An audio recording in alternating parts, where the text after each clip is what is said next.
بسم الله الرحمن الرحيم والصلاة والسلام على رسول الله. الحلقة اللي فاتت احنا قلنا فكرة البرنامج وقلنا يعني ايه ترانزيت، وقلنا ان الترانزيت ان احنا اصلا من الجنة ورايحين للجنة، لكن احنا هنا على الارض ترانزيت.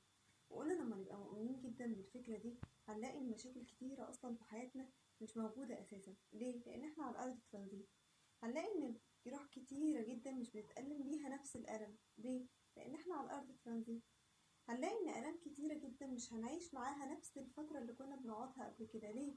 لان احنا على الارض ترانزيت. فقلنا دي كانت اول فكرة اللي بتدور عليها فكرة البرنامج كله. وقلنا ان كل يوم هناخد فكرة صغيرة لما يتحطوا جنب بعض كأنهم نقاط كده نوصلهم ببعض يعملوا خط مستقيم. علشان كده افضل ان اللي يتفرج على حلقة وهو متفرجش على اللي قبلها يرجع اللي قبلها الاول وبعدين يتفرج على دي، علشان يبقى بالتسلسل ده بإذن الله يحصل الفائدة. طيب النهاردة عايزة اتكلم على ايه؟ النهاردة باسم الحلقة من الجنة. النبي صلى الله عليه وسلم وهو جالس مع الصحابة قال لهم سيدخل عليكم الآن رجل من أهل الجنة.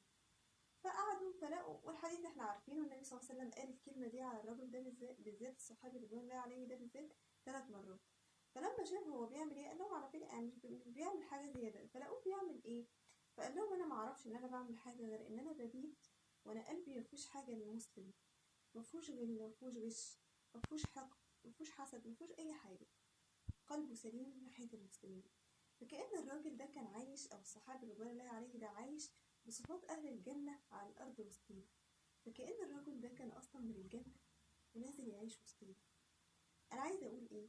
أنا عايزة أقول إن أول خطوة إحنا عايزين ناخدها النهاردة في برنامج إحنا على الأرض ترانزيت إنك تصدق كأنك نازل من الجنة.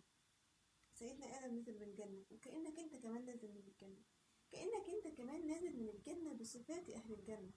لما العلماء بيتكلموا ويقولوا هل الأصل في الإنسان إن قلبه مريض وبيبتدي إن هو يطهره مع الوقت، ولا الأصل في الإنسان إن قلبه سليم لكن مع أحداث الحياة ممكن يحصل شوية حاجات كده هو اللي يسمح لقلبه إنه يتغير، لكن إيه شوية تراب كده لو نضفهم يطهرهم كده خلاص. جمهور العلماء قال لا، قلب البني آدم أصلا سليم. النبي صلى الله عليه وسلم قال كل مولود يولد على الفطرة. فالأصل إن إحنا مولودين على الفطرة النقية، وبعد كده بتحصل شوية أحداث في الحياة أو مثلا من التربية أو ما إلى ذلك بيحصل فيها شوية تراب بيبقى محتاج يتنضف أول بأول ونطهرها بالتوبة إلى الله سبحانه وتعالى. عشان كده مش غريب أبدا إن تبقى من أول المنازل أو الخطوات اللي بتاخدها في طريق ربنا سبحانه وتعالى إنك تتوب. ليه؟ علشان تمسح اللي فات. امسح اللي فات عشان تبتدي من أول وجديد وانت ورقتك بيضة وانت نظيف وقلبك نظيف وطاهر رايح لله سبحانه وتعالى بقوة.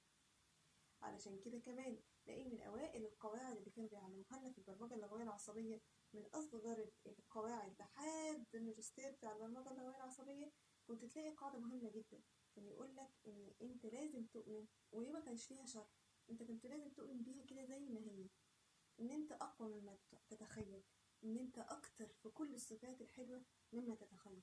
يعني إيه؟ يعني ما تحطش لنفسك حد صفة كويسة فيك، انت اكبر كتير جدا من اللي انت متخيله. علشان كده كانت الحلقه دي النهارده انا عايزه اقول تخيل انك نازل من الجنه بصفات اهل الجنه. انت من الجنه وعايش على الارض. يعني ايه انت من الجنه؟ يعني الاصل فيك ان جواك خير كتير جدا، والخير فيه وفي امتي الى يوم القيامه. انت جواك خير كتير جدا فيك، كأن مزروع جواك بالظبط صفات اهل الجنه. بس كل ما هنالك ان الحياه سابت شويه تراب، فاحنا مطلوب مننا ان احنا نرجع لربنا نقول له يا رب اسفين، تندم وتتوب الى الله سبحانه وتعالى، وتقرا شويه قران شفاء لما في الصدور، وكده تتمسح بالتوبه كل حاجه وتبتدي مع الله سبحانه وتعالى وانت نقي.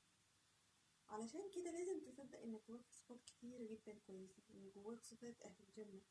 لازم تصدق ده علشان تعرف تكونه. فانت لازم من النهارده انك تدور جوه صفات القران كده وصفات اهل الجنه اللي مكتوبه في القران، وتصدق ان باذن الله ربنا سبحانه وتعالى هيخلقها جواك، ان باذن الله الاصل في قلبك ان هو نقي.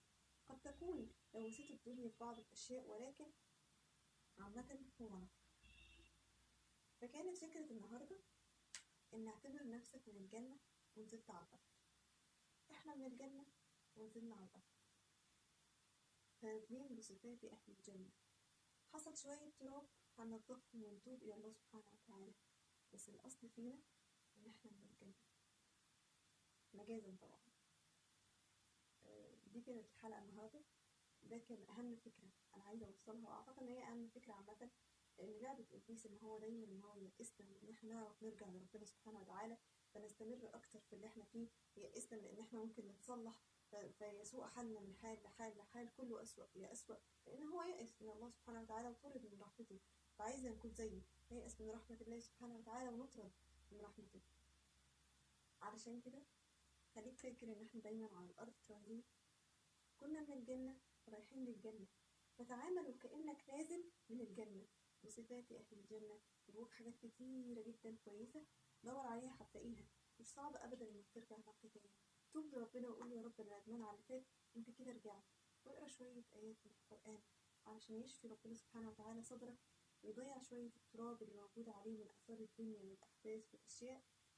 ودي كانت حلقة النهاردة، احنا على الأرض ترانزيت، خليك تعامل كأنك نازل من الجنة بصفات أهل الجنة.